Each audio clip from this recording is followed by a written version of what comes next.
How to pick a niche the smart way. I hope it's abundantly clear to you that a lot of people fail to make money online because they don't know how to pick niches the right way. They end up building the wrong kind of business. Regardless of how much time, effort, and money they put into their business, nothing seems to work. At best, they're forced to settle for cents on the dollar. At worst, they don't make any money at all. Picking a niche the smart way involves several filters. You have to make sure that you go through this process. You can't skip a step. You can't assume that you know what's hot, and you can't wait to just build a website and get going. I'm telling you, your impatience will ensure the early death of your business, guaranteed. Step number 1, start with your personal interest. The first thing that you need to do is to be clear about your personal interests. What kind of topics would you love to write about? What kind of topics would you like to build a business on? What makes this difficult is that a lot of people think that there is some sort of right answer. This is personal. Some people might be excited over certain topics, other people couldn't care less. What's important is that the topic subject category is attractive to you. Here's a shortcut. Ask yourself, what would you talk about all day, every day, even if you were not getting paid for it? Give yourself a couple of hours to write down everything that comes to your mind. No need to edit it, just write it down. Even if it's just half an idea or it's just a faint glimmer of an idea, write it down. Step number 2, filter your topics by search volume. If you don't already have an account at Google AdWords, go ahead and set one up. You can access this by typing in adwords.com. Log in with your existing Gmail account and set up an AdWords account. Once you're set up, look at the Tools section and select Keyword Planner Tool. Type in the topics you're interested in. Do this one by one. When you do this, you get a list of keywords related to that topic. Look at those keywords' average monthly search volume. This is an indirect way of getting a rough idea of the overall demand level for those niches. Once you've found the keywords for one niche and have listed their search volume numbers, move on to the next keyword and then the next one after that. Once you have gotten the numbers for all these keywords, pick the niches that are in the middle. You don't want niches that have too much search volume because they most likely have a lot of competition. On the other hand, you don't want niches that have too little search volume. Step number 3, filter by commercial value. On Google's Keyword Planner tool, next to each keyword's expected monthly search volume is a dollar figure.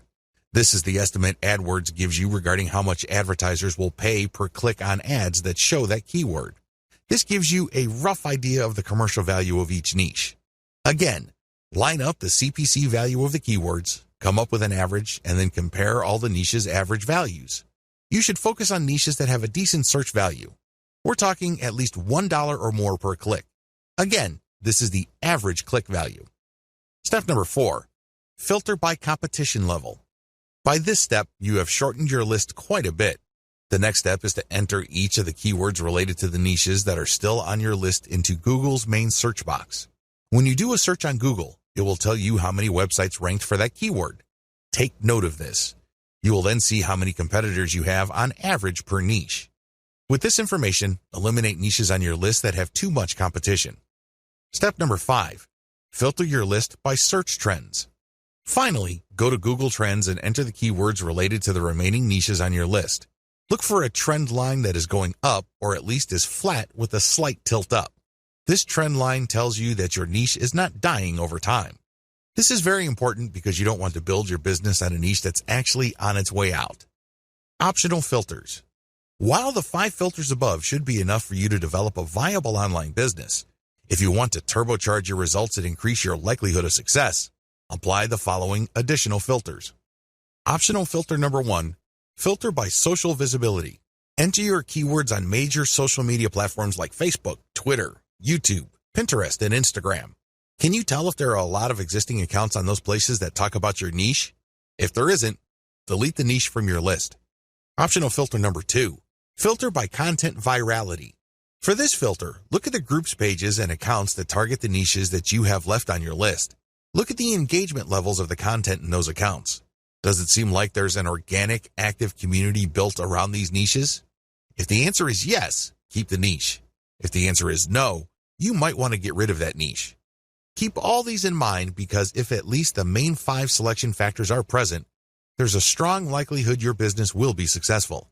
However, keep in mind that while niche selection accounts for 90% of success, You still have to take care of the remaining 10%. Create a niche brand home. Now that you have a clear idea of what your niche is going to be, the next step is to build a home for the brand you will be creating for that niche. Pay attention to what I just said. I said that you will be building a brand. I did not say business, and I definitely didn't say website. Unfortunately, a lot of online entrepreneurs think that once they've discovered a niche, they just need to build a website or a business. Wrong. If you don't build a brand, it's only a matter of time until your business stagnates or flat out fails. You have to build a brand. This is what people will gravitate to. This is what people will build an organic community on. You have to build a brand. Otherwise, you're just simply pushing information as a commodity. That's a losing game. The best that you could offer is content and information. You really don't have much of an advantage because your visitors can get that elsewhere. In fact, your competitors probably have been around far longer than you. There's really no good reason for them to go to you for content when they can find that stuff somewhere else. You need to build a brand. Your brand is a set of values that your community and targeted audience would associate with your business. That is your brand. Build a niche brand website. The first thing that you're going to work on is your website. This is going to be the home of the brand that you manage to build through all the content that you distribute all over the internet. All that branding has to go somewhere. All that effort has to lead to a specific place on the internet, and this is your website. Do not ever confuse your website with your brand. Your website is just an expression of your brand. It is not your brand. When putting together the specifications for a website, understand that you're trying to create an experience. Think of building a website as something like setting up a nightclub. When you're setting up a dance club, nightclub, or some sort of social destination, you're looking to set up an experience. Because if you just set up a club that serves alcohol and plays loud music, you've set up something generic. You've set up something that people could experience pretty much everywhere. There has to be something that's different about your brand. This is called your unique selling proposition. That's why you have to look at your website as a giant opportunity to communicate your unique selling proposition. What is it about your treatment of your niche that makes your brand stand out from the rest? Unfortunately, only you can answer that question. Once you have set down the design parameters of your website, again, these must be intended to create some sort of unique experience. You should then select design parameters for graphics that communicate your niche identity. You should also look at getting graphics design that highlights your brand identity. All of these flow together. Quick shortcut: reverse engineer your competitors' designs. The biggest problem with creating a niche brand home is that it's too tempting to come up with something that you think is awesome or hot. You're more than welcome to brainstorm, but let me tell you, 90% of the time, whatever you come up with will fall flat. It turns out that you don't see eye to eye with your customers. The better approach would be to study what your competitors are already doing and focus on what they have in common. The reason they have certain design elements in common is that they resonate, at some level or other, with your target audience. They would not share those common design elements if they didn't speak to your audience's needs. You use that as a preliminary starting point. This is a safe spot for you to start your niche brand home design on. Later on, you're going to customize based on the actual interaction of your audience with your website. Design your site for intentional niche branding. Now that you have a clear idea of the industry standard design in your niche, make sure that your design notes would enable your selected web developer to come up with a design that is focused on building up your brand. At the very least, it must be easy to read. People shouldn't be intimidated by large blocks of text or impossibly small fonts. Again, studying your competitors and checking out the common design elements can give you a tremendous head start. Key design hooks your site has to have. Given the tremendous amount of design variability out there, I admit it can get quite confusing. However, of all the different options available, your website must have 3 hooks that will enable you to get more traffic, more engagement, and possibly more income. Social media shareability. Make sure that your website is designed for easy sharing. This goes beyond just having Facebook share buttons all over the place. That's a given. What I'm talking about is when somebody decides to share your content. The Facebook user looking at your content would see a well-formatted and highly attractive preview of your content. This means a really nice-looking header graphic, well-formatted teaser text, and other features. This is the key to shareability on social media. You have to remember that the majority of Facebook users actually scroll through their timeline. They don't really read everything that appears on their timeline. This is why your content, when shared on social media, must jump out at viewers. This increases the likelihood that they would click the share button after they feel that they've scanned enough of your content. Mobile responsiveness. As I mentioned above, the majority of people consuming online content use mobile devices. This is why mobile responsiveness is non-negotiable. It doesn't matter how big or how small the screen of your users is. The version of your website that they see must be the best version of your website. Otherwise, you'll lose them. They'll pick some other competitor whose site looks much better. Mailing list responsiveness. You have to also incorporate your mailing list to your website design. This should not be treated as an afterthought. Instead, you should look at your overall website design from the homepage, the top level, the category level, to the post level to see whether the design pushes people to sign up for your mailing list. Your mailing list is one of the most important conversion devices on your website. Don't take it lightly. Make sure it's built into your website's design. Design your niche content system for maximum conversion. Keep in mind that at this point, your niche brand marketing system has 3 structural parts: your website, social media accounts, and your mailing list. The problem is, if you stop here, you're going to fail. Why? You built a container, but you still have to come up with the content of that container. This is where creating a niche content system comes in. It has to be a system. It can't just be stuff that you come up with randomly to fill out your website. That's not going to work. Key content strategies. Niche specificity builds authority. The first content strategy you're going to focus on is niche specificity. Everything that you include in your blog or your website has to be directly related to your target niche. The more specific you are, the more authoritative and credible your online property becomes. Remember, the people who visit your website are not there to screw around. They're not doing it for their health. It's not like they have nothing else better to do. They're there because they have certain needs. It's your job to meet those needs. Otherwise, you don't develop a brand. Adapt your content to target different platforms. It's really important to make sure that you don't just produce one type of content. When you create content, it must be converted into a format that can be promoted on different platforms. For example, if you have a blog, you can promote the blog's link on Facebook, Twitter, and Google+. However, don't stop with blog posts. You can convert that post into a video. Maybe it's a whiteboard with some sort of voiceover and animation. Once you've converted your content into video, you then access Vimeo or YouTube. You can get traffic from those places. You can also look at your content and strip it into small questions and promote on places like Quora. I hope you get the point. You have to start with content that is directly related to your niche, but create different formats of that content so as to widen the places you can distribute that content on. Maximize dwell time. Another key content strategy that you have to totally wrap your mind around involves the concept of dwell time.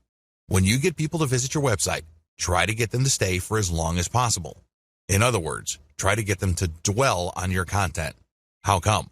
First of all, Google's algorithm rewards websites that hold people for a longer period of time. If, for example, your website shows up in search results and a person clicks and takes a long time to get back to Google, Google's algorithm is set up to reward your site and punish websites that people bounce out of immediately. In Google's estimation, the searcher found what he or she was looking for on your website. That's why they stuck around for quite some time. The second advantage of dwell time involves branding. The more you get people to click page after page of your website, the more you brand them. The more you establish in their minds your authority and credibility. This leads to increasing levels of trust. You might even convince them to come back or, better yet, refer other people to your site. Finally, when you maximize dwell time, you walk the reader through the KLT process. This process is generally associated with sales. To get somebody to buy something from you, you must get them to trust you. However, for that trust to happen, they must like the option that you put on the table. Unfortunately, for that to happen, something else has to happen first. They must first feel that you know enough about their problem for them to like the solution that you're pushing. This is the KLT process. Know, like, trust. When you interlink your content in a very thorough way, you basically get the person to cycle through the different pieces of content you have. This gives them a good understanding of your expertise. This builds up enough trust in their minds that there's a good likelihood they may end up on a page that contains ads that would convert them. You increase the chances of this happening if you maximize dwell time. Website strategy. When it comes to housing your content, your website must be optimized for 2 things: ad placement and text link placement. Ad placement means that your ads must look like a form of content. Their power does not arise from the fact that they disrupt the experience of your viewer. Instead, your ad must add value to the content that the user is consuming. This can increase the likelihood of conversion. Also, your content must be optimized for text link placement. These are text ads. These ads look similar enough to your content. If you pull this off right, the ad would act as a form of content. It isn't intrusive. It doesn't stick out like a sore thumb, and it actually enhances the value of the content the reader is viewing. Social media accounts. Believe it or not, the social media accounts that you set up outside your blog are part of your niche content system. How come? Well, these accounts are for you to use to distribute your blog or website's content on different social media platforms. Accordingly, each of these accounts must reflect your brand's graphics. This way, when you're sharing content from your main site, there's no major disconnect between the social media account sharing of that content and what users will see when they click through to the link that you are sharing. Mailing list. Your mailing list must be designed from day one to work hand in hand with your main website to do one thing and one thing alone: maximize opt-ins. This is the job of your mailing list. It must be designed from the ground up to vacuum, suck up, or attract as many signups as possible. That is its job. However, this is not going to happen in isolation. This can only take place when the rest of the website is also optimized. One way to put this is you shouldn't look at designing your mailing list element in your website as an afterthought. You must design it on day one. Build a successful niche content creation system. A lot of people believe the mistaken idea that they have to produce content every single day. In their minds, the more content they have, the more Google will index and the more traffic they would get from search engines. Absolutely wrong. It depends on your niche. For example, if you are a publisher of an online newspaper, you have to publish at least once a day. Oftentimes, news is updated several times a day. But if your niche is fairly static, like, let's say, insurance, and you're not offering insurance news, then you should publish once a month at most. The key here is to prioritize quality over quantity. This is how you will dominate your niche. Focus your firepower on one amazing piece of content and spend the rest of your time promoting that awesome piece of content. That's how you build an empire. Again, it depends on your niche, but the takeaway here is quality over quantity. The shortcut. As you probably already know, if you come up with some weird ideas for what's hot in your niche, chances are you'll fall flat on your face. This is almost guaranteed. Unless you're absolutely sure that you have some sort of mental connection with your target audience members, chances are whatever ideas you think are hot are not all that hot to them. This is where reverse engineering comes in. Study your competitors and look at their most successful pieces of content. Look for content they have that has amazing levels of engagement. Start with those topics. Pay attention to those patterns and themes. Collect them, and then start with curation. Your first step must be curation. At this point, you really don't know what works and what doesn't work. At this point, all you know is your niche and your container for your niche. Accordingly, you should get the best pieces of content and populate it on your social media accounts. Market your accounts to try to get engagement for them. Pay attention to click patterns. Which pieces of content get a lot of clicks? Which pieces of content get a lot of engagement?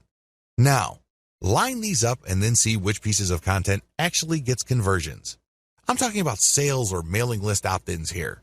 Once you have seen the results from your curated content, zero in on the specific types of content that generate a lot of the results that you're looking for. Load more successful curated content. Now that you know the theme or type of content that gets a lot of love from your audience members, get more of that stuff. See if the pattern holds. If this is the case, then you're onto something. You can then move on to the discussion below.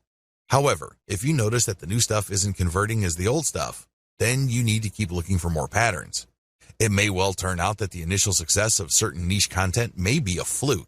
Maybe it's some sort of statistical blip. Given enough time, you should be able to see key patterns as far as the type of content that generates the most engagement, conversions, or clicks. Create your own content based on your most successful curated material. Now that you have a clear idea of the type of curated content that gets the most engagements, conversions, and clicks, the next step is to come up with your own version of that content. You have to remember, when you're curating content, you're just pumping traffic to somebody else's website. It's still benefiting you because you get to use their content to build credibility and authority with your audience members. However, you're not getting actual clicks to your site. The conversions that you get are either ad conversions because you mounted this curated content on your blog, or your social media profiles because you put an affiliate ad on those pages. Still, these third-party pieces of content don't result in traffic to your specific site. When you create your own content based on these successful curated pieces of content, you build traffic to your site. How exactly do you improve on successful curated content? First, you can feature updated content. By simply making sure that your version of your niche's most successful content has the most up-to-date information, you can improve the quality of existing competitor content out there. Next, you can provide multimedia for this type of content. For example, a top 10 list on the best dog houses are big in your niche. Instead of just a text list of key products and what's so awesome about them, show actual videos and pictures. Third, you can use long-form content. What if I told you that search engines actually reward longer pieces of content with more traffic than shorter pieces of content? This should be fairly easy to understand because the longer your content is, the more keywords it has, and the more this can trigger Google to send traffic that targets those keywords. Look at your competitors' most successful content and come up with longer versions of them. Fourth, you can simplify the most successful curated content you can find so that your audience members would find them easier to understand. This can involve diagrams, and this can also involve rewriting the materials in 8th grade English. Do what you have to do to make sure that this material is as accessible to your niche audience as possible. Finally, you can convert your competitors' most successful content into a video. This not only gives you access to YouTube, but it also makes your content more engaging on social media like Facebook, which can turbocharge your traffic results. Create multiple format adaptations of your content. Now that you have created your own content based on the best curated items you've used, the next step is to promote this content on all your social media accounts as well as on your mailing list. In addition to that, you should create multiple format adaptations of your content. For example, you have a blog post. Convert into questions, and then add snippets of content from that blog post along with a shortened link, and then share it on Twitter. Similarly, you can take the questions that your blog post talks about and create question and answer blocks. So basically there's one question, and then you copy and paste a significant answer, and then put original content at the bottom. You then post this on Quora.com. Third, you can create videos, infographics, or just share the plain link on Facebook. Fourth, you can create a video, as I have mentioned earlier, about your blog post, and then share it on YouTube and Vimeo. Make sure you use your target keywords for your tags and categories. Finally, you can create an explanatory picture for your blog post and then share it on Pinterest. The picture, of course, links to the blog post. By creating multiple format adaptations of your content and heavily promoting them on your social media accounts, you drive niche-targeted traffic from all over the internet to your website. Make sure each piece of content you produce promotes older pieces of content. When you create a new piece of content on your blog or website, create at least 3 links within it that links to older pieces of content you have published. Don't waste this opportunity. If you are able to drag anybody from the internet to view your content, try to turn that one visit into multiple page views. You do this by putting text to links as well as graphical links in your blog post. Again, the key here is to maximize dwell time. You get to brand them better, and you also drag them into the deeper and deeper parts of your website, which can increase the chances of conversion. Promote each piece of content systematically. Here's the secret sauce to niche marketing. If you pick the right niche and you get this right, you are 99% on the way to making solid money off the internet. You're not quite there yet, but you're getting close. These promotion tips are geared towards the type of content you produce. Follow each suggestion under each content type to maximize your content's visibility on the internet. Blog posts or website posts. If you're putting up any kind of new content on your blog or your resource website, you need to carry out as many of the promotional tips listed below as possible. This will maximize your content's visibility, which can lead to more traffic, which can lead to more conversions. Do SEO outreach.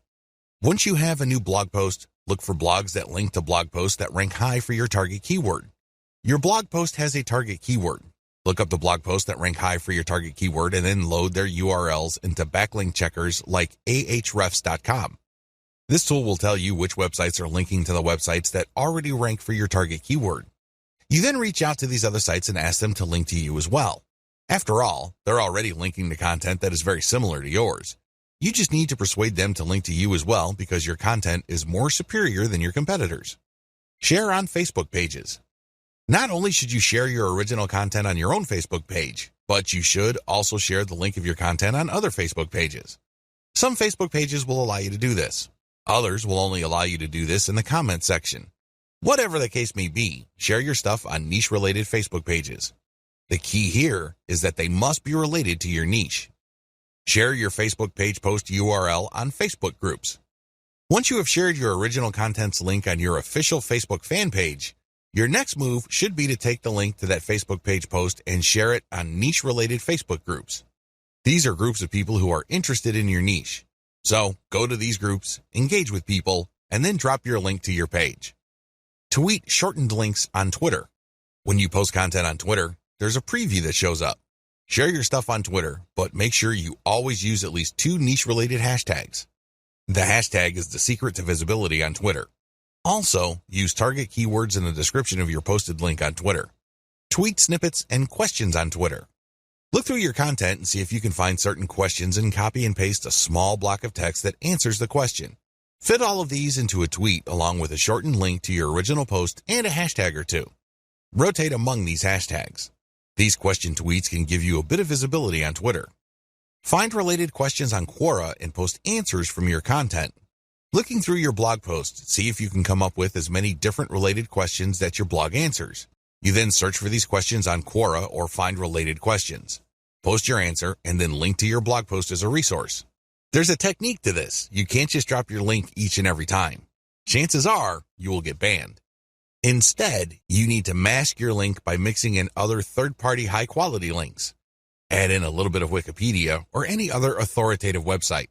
Also, make sure that the vast majority of your answers do not have anything to do with your own content. Because if Quora finds out that all your answers have a link to the same or different pages on your website, you will probably get banned. This is why I suggest that you restrict posts involving your content to a maximum of 20% of your posts. For the rest of your posts, engage naturally and share your expertise. Post your content on LinkedIn. There are many different people on LinkedIn who are interested in a wide range of niches. Post your blog post link on LinkedIn to get targeted traffic. Pictures. Convert your blog post into some sort of picture. Maybe it's a diagram, or maybe it's the header image of your post with some explanatory text. Whatever the case may be, create one picture that summarizes what the post is about. Promote this picture using the resources below. Post on Pinterest. Before you do this, look for your competitors on Pinterest. Pay attention to their tags. Reverse engineer those tags. Apply those tags to your picture on Pinterest, and then link your picture to the actual blog post that picture refers to. Post on Facebook. You can share pictures on Facebook groups as well as Facebook pages, but when you do this, always include more info. Link additional text. Do this for direct posts on Facebook groups, comments on Facebook groups, specific posts on pages on Facebook, as well as comments on pages. Post your picture on Twitter. Twitter also allows for picture posting. Post your picture on Twitter, but make sure you rotate niche-related hashtags each time you post. I would suggest that you use a scheduler software to post on Twitter at different times of the day to maximize visibility and reach. Post on Instagram. Use the same tips regarding hashtags above when posting on Instagram. The key here is to find as many different niche-related hashtags and target those. Also, post a comment on Instagram that builds interest in your picture. It's important to put in the description a non-clickable URL. This way, people can load into their browser the URL if they're intrigued by the photo you shared. Videos. You can convert blog posts into videos by turning the key points of the blog post into a short script. It doesn't have to be anything fancy. It can be as short as 100 words, which is good for about a minute of video. You can then create a slideshow out of this script with voiceover. You can search for services on Fiverr.com that offer this video creation service. They would read your blog post, come up with a short script, and create a slideshow based on the script using royalty-free pictures. They would then use a voiceover and some music to create your video. You take this video and upload it to YouTube. Make sure you pick your niche keywords as your tags. Also make sure you categorize your videos correctly. Upload to Instagram. You can also upload your videos on Instagram. Again, use the same tag and URL mention tips I shared in the picture section above. Twitter. Twitter also allows for video. Make sure you rotate niche-related hashtags. Facebook. You can upload a direct video to your Facebook page account. You should then promote the direct link to your Facebook page account by sharing in many different groups and other pages. Distribute your content in existing niche-related online communities. Using the videos, pictures, and blog post links you created above, go to the following places to promote your materials. Forums. Make sure you target only forums that are directly related to your niche or closely related to them. Otherwise, you're just wasting your time. Alternatively, you can find forums that have a general discussion section. These are sections where people talk about a wide range of subjects that may be off topic. You can promote your stuff there, but you have to be careful. Sometimes people are so touchy that they can get you banned. So make sure you engage and achieve some level of credibility first before dropping a link. Facebook groups and pages. See the tips I shared in the Facebook sections of videos, pictures, and blog posts mentioned above. What's important is that you focus on niche-specific groups and pages. Twitter hashtags. Make sure that you reverse engineer your competitors and look at the hashtags that they're using. Rotate among these hashtags and try to figure out which hashtags are producing the most visibility for your content on that platform. This is not easy to do. You need to come up with a way to track which hashtags got the most engagement. I would suggest that you create some sort of contest where people would have to self-report the hashtag that they saw with your content to participate in the contest. This is a sneaky way of gauging the reach and visibility made possible by your hashtag choices. YouTube channel videos comments. Search for your niche keywords on YouTube. You should be able to find lots of videos related to your niche. Don't worry about the competition. Instead, make the competition work for you. How? Look at their comments section and post really insightful stuff about their video. Do not post a link. Post as your channel. If they like what you posted and think you're some sort of genius, they probably would click on your account name. When they click on your account name, they find themselves in your channel. That's where you can brand them. That's where you can get them to watch your own videos. How to become a niche authority quickly. As I mentioned previously in this training, you need to get a community to develop organically around your brand if you want to be successful online. It doesn't matter whether you have a blog that is attached to an online store, you just have a resource website, or you're building some sort of authority platform. You need to develop authority. How do you do this? In as short a time as possible, keep the following ideas in mind. First, you need to adopt the right mindset. It's very easy to think that for you to succeed, somebody else has to fail. It's easy to think that all the resources available online can be reduced to some sort of pie. For your slice of these resources and online success to increase, somebody's slice has got to get smaller. Get rid of that mindset. Instead, look to expand the size of the pie. If you want another analogy, look to create a rising tide that lifts all boats. Both these analogies lead to the same place. It's all about creating a win-win solution. For you to win, somebody doesn't necessarily have to lose. You can cooperate so you can mutually benefit. Get the idea? Good. You will need it. Interview your way to the top. By this point, you should have already reverse engineered your competitors so you know who is authoritative and credible in your niche. Find those people and ask them if you can interview them. Now, you're not going to be interviewing them one by one. You're not giving any custom interviews with customized questions. Instead, you're just going to give them a questionnaire and you're going to be publishing their answers. When you do this, you create niche-specific authoritative content that targets certain keywords. This leads to more search engine traffic to your website. Sure, it's self-promotional because this content has a link to whoever it is you interviewed, but this creates a win-win situation. You get more search engine traffic and they get a nice backlink. When you do this, you also get free content. People would love to share with you a guest post that they may have come up with. They might share with an authoritative infographic. Whatever the case may be, this content is self-promotional because they expect a link in return. But it, again, gives you free content. Let me tell you, high-quality authoritative content is not cheap. Additionally, when you interview the movers and shakers in your niche, you get on the radar with these people. This opens the doors to more future deals like guest posts and group blogging. Finally, when you link out to their websites, which obviously have a higher authority level than your site, you actually get an SEO boost. This is called the Hilltop Update from Google. Hire a virtual assistant to get interviews. So, how do you interview your way to the top? Well, you can do things for yourself or you can hire a VA from a service like CongoPlus.com. The virtual assistants from this service are a very affordable $30 per day. You can hire them on a day-to-day basis. Maybe you hire them for 2 days or maybe 1 day. It's all up to you. They are very talented, eager, and motivated. You can instruct them to find all blogs and other resource sites in your niche. You then tell them what kind of information to look for and how to filter the info. They will look for experts who run their own blogs in your niche. They will get their first name and last name, as well as their email address and social media accounts. Once they have this information, you supply them with an interview questionnaire template. This is the email template that pitches them to be interviewed by you. Essentially, you are telling your VAs to open the interview sale for you, and you close it when recipients of your emails respond using their email address, including the template that you've given your virtual assistants. What else should you ask for? Well, in addition to the interview, ask them to guest post on your website and ask them for a piece of content that you will pitch to other sites.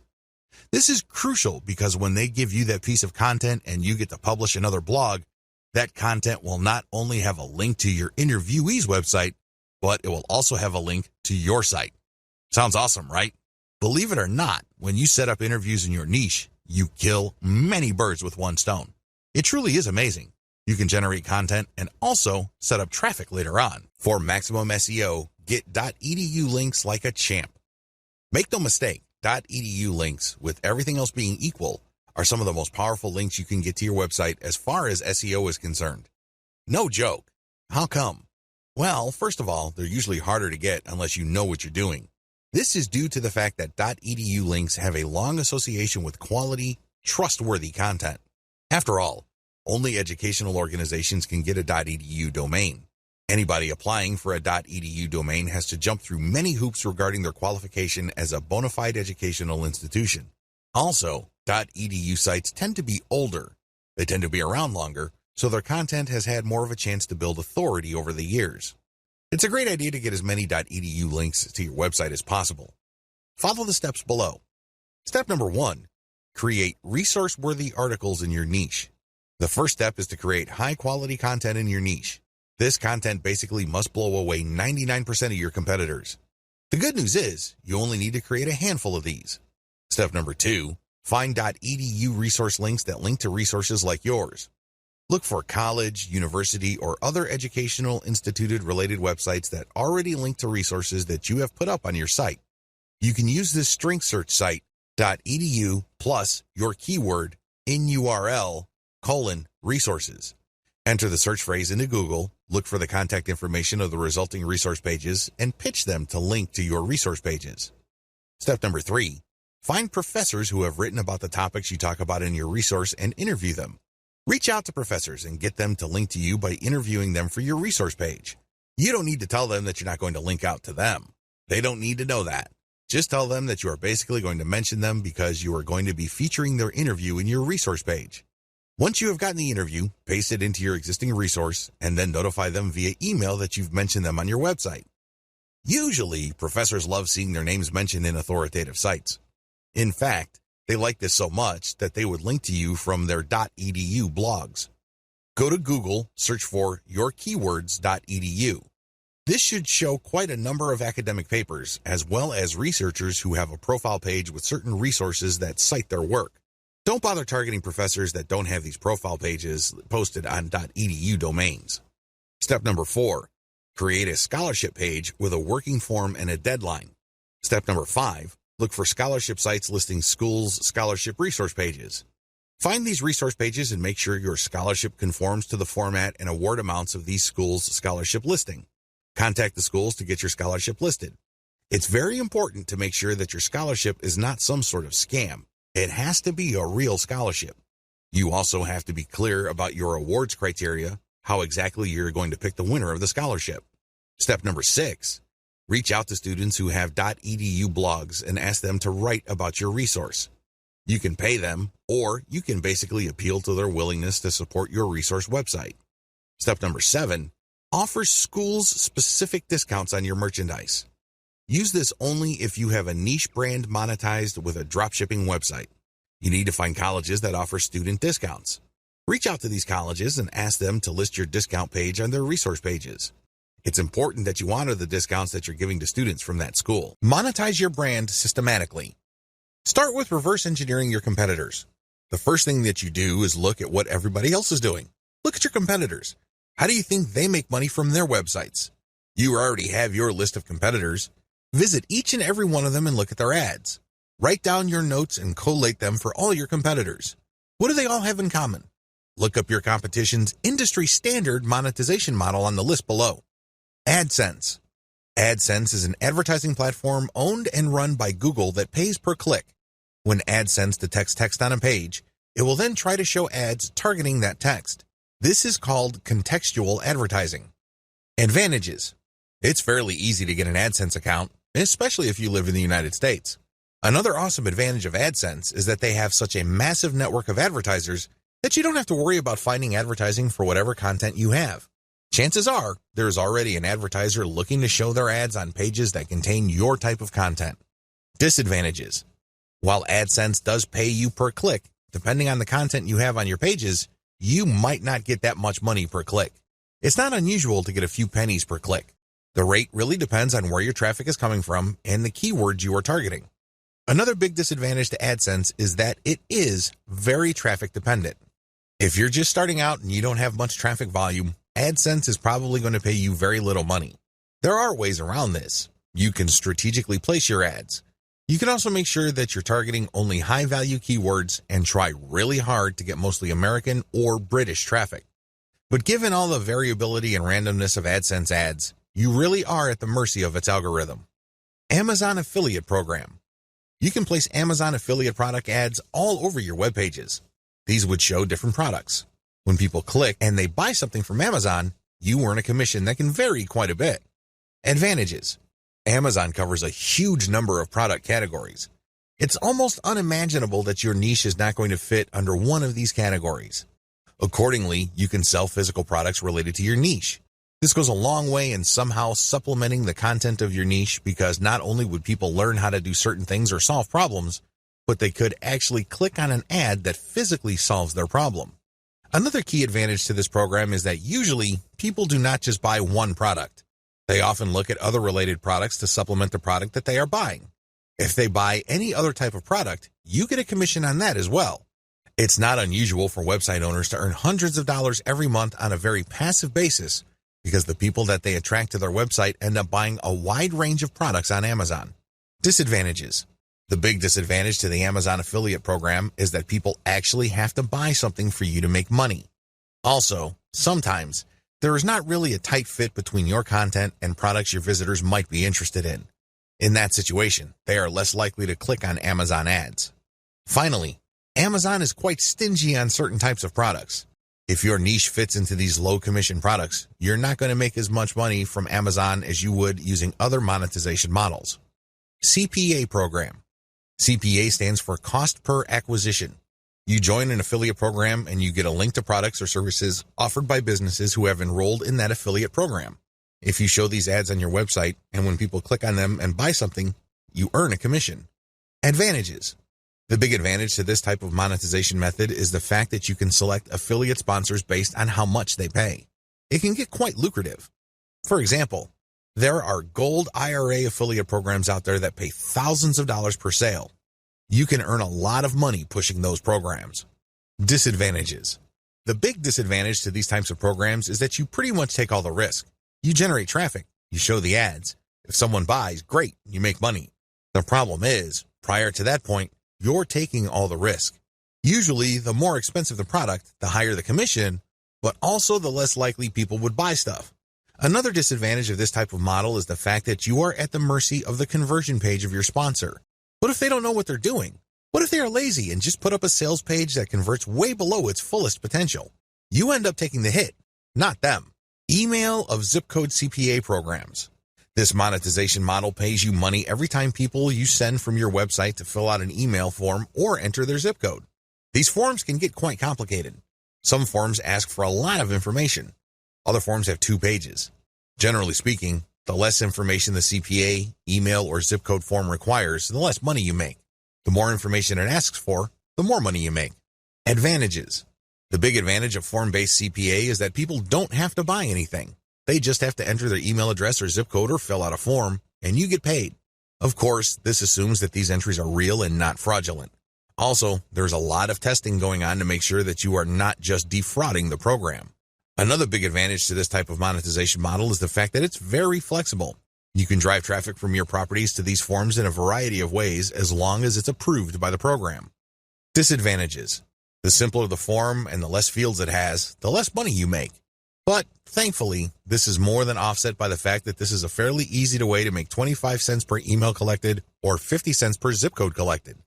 Compare this with making a few cents per click on AdSense. Another big disadvantage is that this type of program favors traffic coming from relatively few countries. If your traffic is mostly American or British, you would do well with this type of program. However, if your traffic comes from developing economies, then these programs are usually not available to you. The ads won't show up at all if you force them to show up and people click through without a proxy. They go to a blind page or a warning page. ClickBank JVZoo programs. ClickBank and JVZoo are affiliate programs that sell mostly digital products like books and software. These programs have made quite a name for themselves because they offer a wide range of digital products you can sell on an affiliate model basis. People usually have to buy something for you to get paid. Advantages. Depending on your niche, these platforms can give you access to a wide range of products your audience members may appreciate. These platforms also work best with a mailing list. If you are converting a lot of your website visitors into list members, show the ads for JVZoo and ClickBank, and they may convert. The great thing about these platforms is that they are never short on product launches. This brings me to another crucial advantage they bring to the table. If you know that a new product is launching on these platforms, you can beat the competition by building a little page or a blog post around the upcoming launch product. Disadvantages. The big disadvantage to this model is that you are penalized for refunds. If somebody buys a product, you get all excited because the statistics page shows that you are going to be getting a commission. Unfortunately, when you check back 2 weeks later, you get discouraged because you find out that that person refunded. Publish your own Kindle books and sell them on your brand websites. Sell books that you yourself wrote or you outsource to places like ozkey.org. The great thing about selling your own books is the fact that you will sell products that are directly related to the content of your websites. There is no guesswork. You're not worrying whether the ads that you are showing will fit the content of your pages. Since you control what you write in your book, you can bet that there is going to be a direct connection. You can even be very aggressive with your website's ads to promote your book. Advantages. You pretty much run the show. You can promote your Kindle book with text links or graphic links. You can hold all sorts of giveaways to get people to buy your book. You give yourself a tremendous amount of options to market your book because you control the playing field. Disadvantages. Please understand that in the context of this method, Kindle is just a distribution platform for your Kindle book. That's all it is. The heavy lifting as far as selling goes is all up to you. You have to make it happen. Nobody is going to help you. Selling your own digital products. Besides Kindle, there are all sorts of digital products you can sell on your website. You can sell templates. These are all downloadable. You can sell graphics or even software. As long as it's digital and downloadable, you can sell it on your site. Advantages. The big advantage that you get selling your own digital products is you get passive income. You create a product once and then you sell it many times over on your website. Who can argue with that? What's not to love? You also control the platform. You can talk about your products all you want. You can create podcasts, videos, pictures, knock yourself out. You are in full control. Finally, you control the conversion mechanisms of this process. I can't emphasize this enough. My biggest complaint about affiliate programs, whether it's Amazon, ClickBank, or elsewhere, is that sometimes the conversion page or landing page doesn't do a good job. I work really hard to drive traffic from my website, but somehow it falls flat. Disadvantages.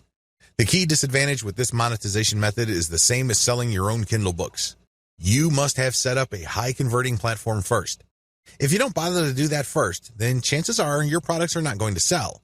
Make sure you tighten up your website first and qualify your traffic so everything works out. Otherwise, you're just going to be wasting your time. Offer your own dropship store. This is my personal favorite. As awesome as your brand may be, you need some physical products to sell with your brand. You need branded stuff to promote. When you open a dropship store that has your brand and carries products that you talk about on all your websites, you not only make money from each product sale, but you also get to brand your audience members. How many people do you see in any given day walking around with a Nike logo on an article of clothing? How many people do you see walking around in shoes, have a prominent logo? These people are walking billboards. Think along these lines when considering building your own dropship store. This can be a branding goldmine. You worked hard to build an online community around your brand. It really would be sad to see all that effort go up in smoke because you did not take the next step and offer physical products that carry your brand. This monetization model is really something that you should reserve until the very end. This is the key. If you do this early on, your brand may still not be airtight. You may not be qualifying your traffic well enough. There are just so many things that could go wrong. Owning your own dropship store also carries some costs. It's not free. So do yourself a big favor and make sure that your brand is set up properly before you venture into physical products. Mix and match among the different monetization models above and see which works best for your brand. Scale up the ones that are working and get rid of the ones that fall flat. Optimize your brand systematically. It's really important to make sure that you optimize your niche brand on a systematic level. Optimization takes place on two fronts: content, traffic, and monetization. You have to take care of both. I use the following technique. I would divide whatever it is I'm trying to optimize into elements. Taking one element, I would start with the original version and make variations of that element. I would then test it using traffic and see if this variation gets better results than the original.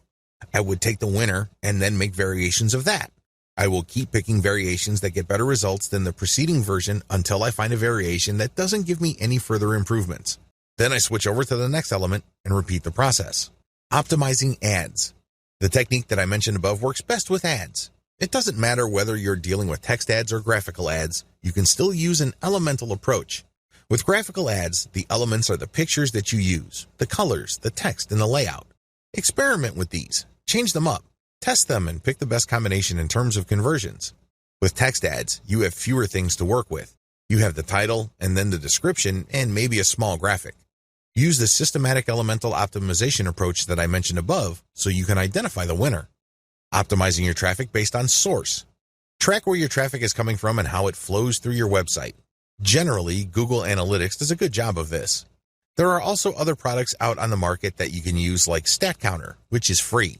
As long as you can identify the traffic source and its general behavior on your site, you will have the information you need to optimize your source. The key here is to find traffic sources that produce the most conversions. This is your job. Where are your conversions coming from? This is a very different question from asking, where is my traffic coming from? We're talking about conversions here. Once you are able to track these down, your job then becomes scaling up that traffic. Forget all other traffic sources and focus on the ones that send converting traffic. You can use a little bit of the elemental approach above, but when it comes to the content that you'll be sharing on those websites, use the element by element optimization that I taught you to quickly identify promotional content that gets the best results. Optimize your monetization among different types of ads. Run different types of ads on your website. I'm talking about text links, email submission forms, graphical banners, graphical ads that are made up of only text, and native ads. Test all of these through your website and pick out the type of ad that gets the most conversions. Again, I'm not talking about getting the most clicks. I'm talking about sales or email submissions here. These are actions that put money in your pocket. Pick the type of ads that produce the most conversions. Maybe these are text links. Maybe these are graphical banners. It really all depends on your website. But at the end of the day, you need to pick 3 of them. These are the top 3 money-making ad types. Optimize your monetization among ad sponsors or products. Now that you have identified the types of ads that produce the most conversions, promote different sponsors using these types of ads. The key here is to identify the top 3 sponsors or monetization methods that convert the best. By optimizing your website on a systematic basis, you pretty much guarantee your paycheck.